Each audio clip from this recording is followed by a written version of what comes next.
বন্ধুরা, good evening and welcome back to my channel. কেমন আছেন আর বন্ধুরা সবাই? আশা করছি আমার বন্ধুরা সবাই ভীষণই ভালো আছেন আর সুস্থ আছেন। তাই তো বন্ধুরা, আজকে 2 জানুয়ারি আর এখন বাজে 5:30। ঠিক আছে, তবে এখন থেকে আমি আর বন্ধুদের সামনে চলে এসেছি একটা নতুন ব্লগ নিয়ে। ঠিক আছে, আর আমি এখন রয়েছি রান্নাঘরে টিফিনের ব্যবস্থা চলছে। হাজব্যান্ড খাবে, অফিস থেকে এসে অর্ডার দিল, আগে পেঁয়াজি এরকম করে ভাজো, আমি মুড়ি খাবো। ঠিক আছে, তাই এই 5:30টার সময় আমার টিফিনের ব্যবস্থা করছি। ঠিক আছে, আর এই লঙ্কাগুলোও আমি এই বেসনে ডুবিয়ে ভাজবো। ঠিক আছে, আমি কয়েকটা পেঁয়াজ দিয়ে দিই। আর মা এখানে কী করছে দেখুন, মাকে এই যে আটা মাখাতে দিয়েছি, রুটি হবে। রুটিটা কি দিয়ে খাওয়া হবে? বেগুনের ভর্তা হবে। আর এইটাই বেগুনের ভর্তাটা আমি আজকে আপনাদের সাথে শেয়ার করব। ঠিক আছে বন্ধুরা, আরও কিছু কথা রয়েছে, আমার সঙ্গে থাকুন। ঠিক আছে, আমি পরে আপনাদের সাথে শেয়ার করব যে আমার কি কথা রয়েছে আপনাদের সাথে। ঠিক আছে বন্ধুরা, তো আমি পেঁয়াজিটা ভেজে নিই। কেমন এই যে খুন্তিটা আমি কবে থেকে ছাড়বো করে আমি ছাড়তে পারিনি। এর প্রতি যে আমারটা কি যে একটা মায়া পড়ে গেছে না, এই খুন্তিকে আমি মোটেও ছাড়তে পারছি না। আমি আঁচটা এত কমিয়ে রেখেছিলাম, এখনো পর্যন্ত উঠতে চাইছে না। অনেকক্ষণ আগে উঠে যাওয়ার কথা, কিন্তু উঠতে চাইছে না বলতে এই যে পেঁয়াজগুলো একটু আঁচ কমানো থাকলে কি হয়, এই দোষা হয়। আঁচটা বাড়ানো থাকলে পট করে এগুলো ছেড়ে যায় কড়া থেকে। দেখুন কি অবস্থা হয়েছে, একটু বেশি পরিমাণে দেওয়া হয়ে গেছে, যেহেতু কড়াইটা আমার একটু ছোট। আমি এখন হাজবেন্ডকে একটুই খেতে দেবো, সেই জন্য হাজবেন্ডের একার মতো একটা লঙ্কা আমি ভেজে দিয়েছি। এরপরে বাকি লঙ্কাগুলো ভাজবো। এরকমভাবে পেঁয়াজি করলে বা এরকমভাবে, আর এমনি কুচিয়ে যে পেঁয়াজিটা হয় তখন তো লঙ্কাকে এভাবে বেসনে দিয়ে ভাজলে হবে না। তাই এরকম আলাদা করে বেসনের গোলা করে যখন আমি এইভাবে পেঁয়াজ বা বেগুনি ভাজি, তখন এরকম করে লঙ্কাও একটা করে গোটা আমি ছেড়ে দিয়ে হবে বেসন দিয়ে তেলের মধ্যে। কিন্তু খুব ভালো লাগে মুড়ির সাথে খেতে, না খুব ভালো লাগে, বুঝেছেন?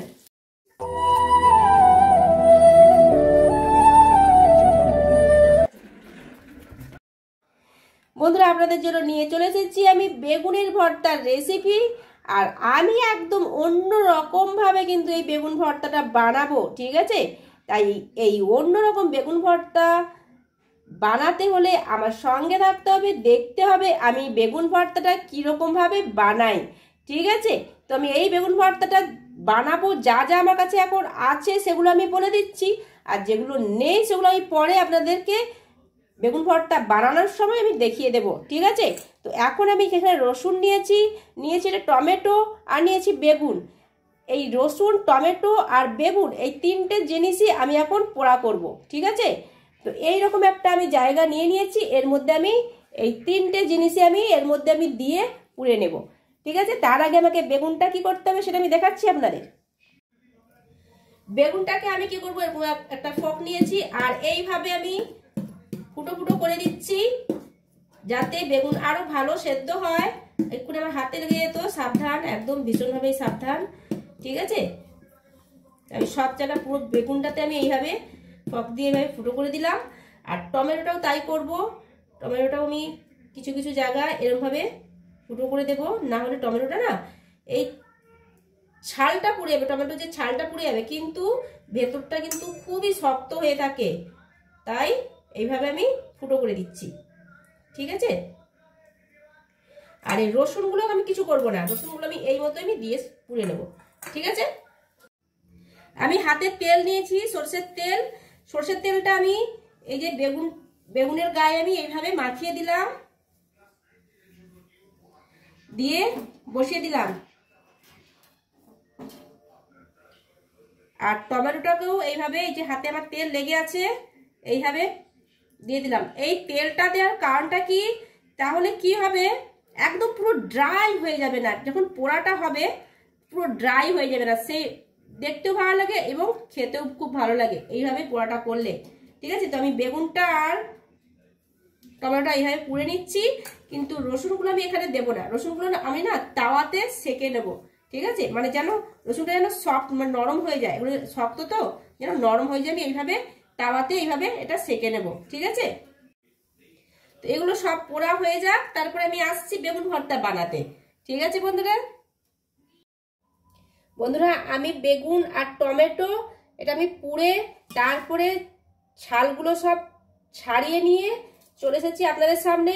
এখানে রসুনটাও আমি রসুনের খোলাগুলোও সব ছাড়িয়ে নিয়েছি, কিন্তু খুব সফট, দেখেছেন তো? দেখুন সফট একদম, যখন পোড়ার পরে এরকম সফট যেন হয়, শক্ত যেন না থাকে। আচ্ছা, আমি যেগুলো নিয়েছি বেগুন ভর্তা মাখানোর জন্য, পেঁয়াজ, কাঁচা পেঁয়াজ, কাঁচা লঙ্কা, ধনেপাতা, আর এই যে রসুনটা, আর এইগুলো, আর নুন, তেল, এগুলো তো লাগবেই। আর ভীষণ গরম, একটু ঠান্ডা হয়েছে, আমি গরম গরম না এই ছালগুলো, বেগুনের আর টমেটোর ছালটা আমি ছাড়ালাম, ভীষণ গরম ছিল, এখনো ধোঁয়া উঠছে, দেখতে পাচ্ছেন? আচ্ছা, এর মধ্যে আমি এগুলো সব দিয়ে দিচ্ছি। এই যে রসুনটা দিয়ে দিচ্ছি, একটু নুন দিয়ে আমি রসুনটা আগে করে নিচ্ছি।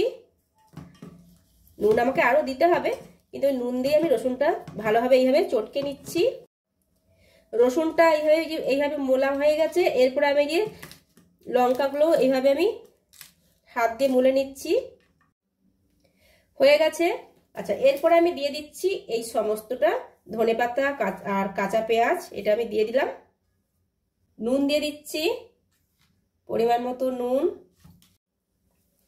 আর দিয়ে দিচ্ছি সরষের তেল,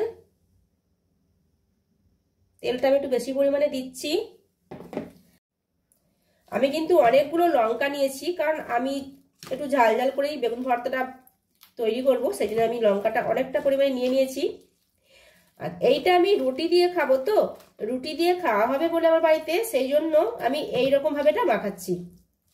যদি এটা ভাত দিয়ে খাওয়া হতো তাহলে কি করতাম, ওই যে বড় বড়ি, যেটা ডালের বিউলির ডালের বড়ি, ওই বিউলি ডালের বড়িটাকে আমি একটু তেলে ভেজে নিয়ে এই বেগুন ভর্তার সাথে মাখাতাম, সেটা কিন্তু খুব ভালো হয়।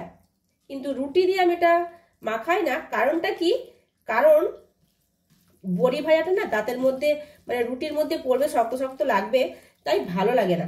ওটা একমাত্র ভাতেই ভালো লাগে।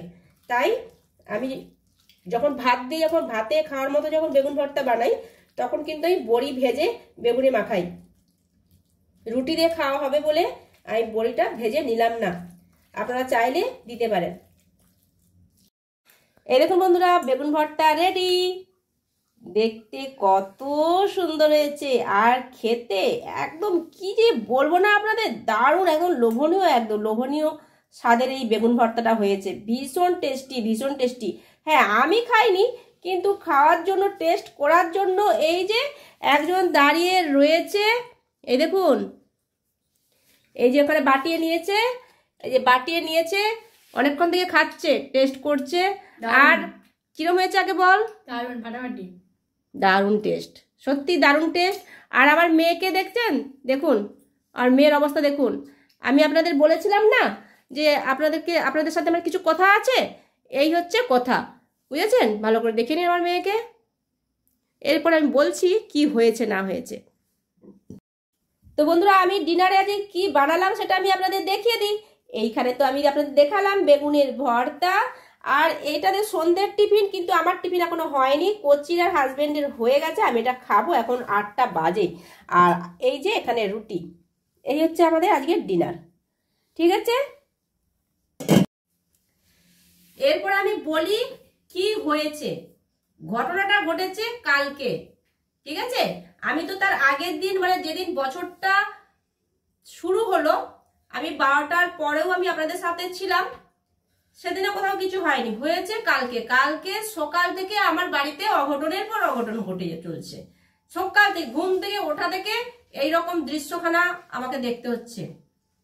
সকালে ঘুম থেকে উঠে হাজবেন্ড ব্রাশ করলো, ব্রাশ করে বাইরে রোদ লেগেছে, আর তো কদিন তো খুব ঠান্ডাও পড়েছে, তো বাইরে রোদ লেগেছে, ওখানে আমাদের বারান্দার পরে যে জায়গাটা, ওইখানটা কাছে চেয়ার নিয়ে ওখানে বসবে, চেয়ারটা নিয়ে দরজাটা খুলে বেরোবে, একদম চেয়ার সহ একদম নিজে স্লিপ করে একদম বেরিয়ে চলে গেল। এমন পড়া পড়েছে, লেগেছে, অল্প লেগেছে, সেরকম খুব বেশি লাগেনি, কিন্তু তাও তো একটা বছরের প্রথম দিনে ওই রকম একটা ঘটনা, কিন্তু অল্প হলেও তো লেগেছে, কিন্তু ওটা সঙ্গে সঙ্গে বোঝা যায়নি ঠিকই, কিন্তু পরে পরে বোঝা যাবে। ওটা ওটা আমি জানি, ব্যথাটা পরে বোঝা যাবে। ওটা তো গেল সকালবেলার ঘটনা।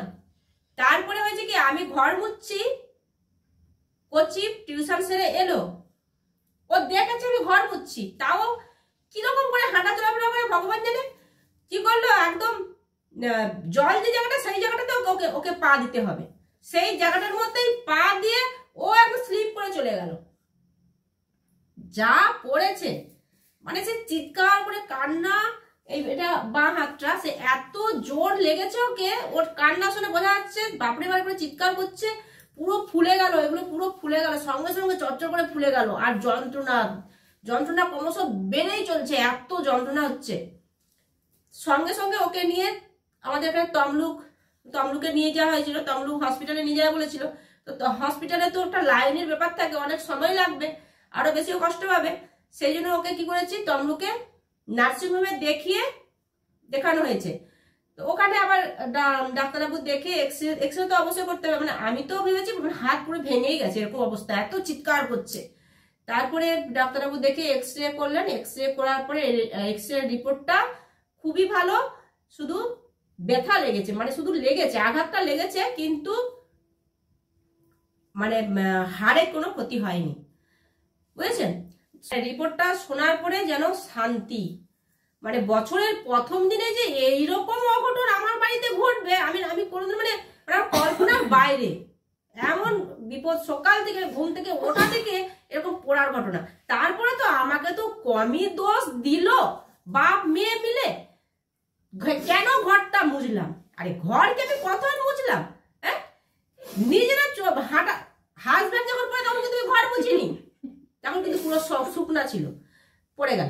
মেয়ে যখন পড়ে তখন ঘরটা মুছছিলাম, স্বীকার করছি, কিন্তু আমি কি প্রথম ঘর মুছেছি? সে হাজব্যান্ড এমন আমাকে করছে ঘর মুছতে বারণ করি। আরে ঘর মুছতে কি, ঘর তো না মুছলে হয়, ঘর মুছতে আমাকে বারণ করছে। শুনুন তাহলে, আমি তখন শুধু একটাই কথাই বলেছি, চিৎকার করছে, আমি তো একটা কথাই বলেছি, আরে তোমরা যে পড়বে আমাকে কি তোমরা বলছিলে? তাহলে তো আমি ঘর মুছতাম না। আপনারা বলুন, ওরা যে পড়বে আমি যদি জানতাম তাহলে তুমি ঘর মুছতাম?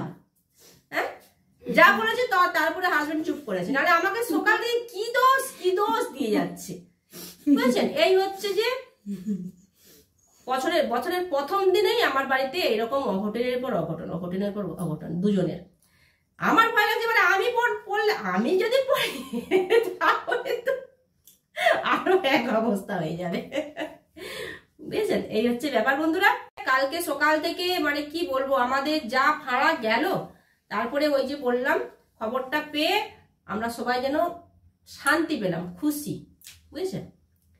আর বছর যখন শুরু হয়, আমি 12টা বেজে 1 মিনিট থেকে আমি আপনাদেরকে জানিয়েছি হ্যাপি নিউ ইয়ার। তো আজকে আমি এখনো জানাইনি, আমি আর কালকে তো আসতে পারিনি, এই ব্যাপারের জন্য কালকে আমি আসতে পারিনি, ঠিক আছে। আজকে এসেছি, আজকে আমি প্রথমে আপনাদের জানাইনি, কিন্তু এখন আপনাদের জানিয়ে দিলাম হ্যাপি নিউ ইয়ার বন্ধুরা। কচি আমার সাথে বলেছে হ্যাপি নিউ ইয়ার, ঠিক আছে। তো আগের মতো এই পর্যন্তই থাক, ঠিক আছে। আবার নেক্সট আমি আসছি আপনাদের সামনে। আর আপনারা ভালো থাকবেন, সুস্থ থাকবেন, সবসময় হাসি খুশি থাকবেন, আর আনন্দে থাকবেন, ঠিক আছে। তো আজকের মতো এই পর্যন্ত বন্ধুরা, টাটা বন্ধুরা, টাটা।